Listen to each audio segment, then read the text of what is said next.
Good morning mga kaidol. So ito ay palit ng brake pad nito. So pag na ganito ang status ng rotor disc nyo, ibig sabihin sumasahid na yung warning guide ng brake pad.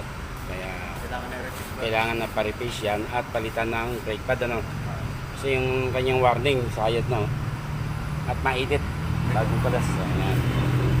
So mga kaidol, huwag nyo na antayin na masira pa yung rotor disc nyo. Pag-check, lagi nyo checkin yung brake pad nyo kagaya nito, yan, manipis na.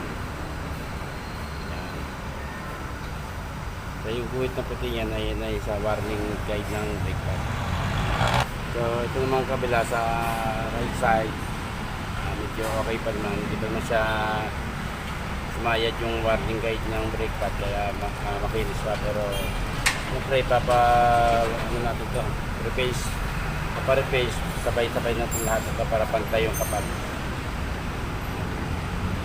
Tapos dito, Palit din yan. brake lining palit na rin, manipis na. Matagal nang hindi naman. Oo, Yes. saka manipis na. Palit na rin ang brake shoe.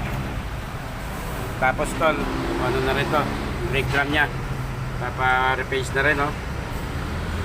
Ayos yan, pre. It's good yan. Itong brake cylinder, okay pa? Palta na rin ang palit nito. So, okay pa yung brake cylinder niya, secondary brake cylinder ito mga kaidol. So, ito yung nagpo-push sa brake shoe para kumapit yung preno sa brake drum. Pag pinapakam yung brake pedal niya, bubuka to. Yung piston niya, lalabas yan. Tutulak niya to para kumapit sa brake drum. So, ito yung brake niya. Kaya nag-preno yung sasakyan. So, hanggang dito lang vlog ko mga kaidol, at sana meron kayo matutunan sa mga pinupost ko, sa mga video ko, at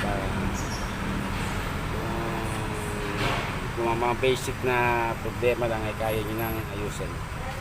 Hindi na kailangan pumunta pa sa mekaniko para pagawa. Mga basic lang, mga common lang ang sira, malali ang sira, pwede na kayo ang mag-repair. Thank you for watching and good morning sa inyo lahat. God bless us all. Bye!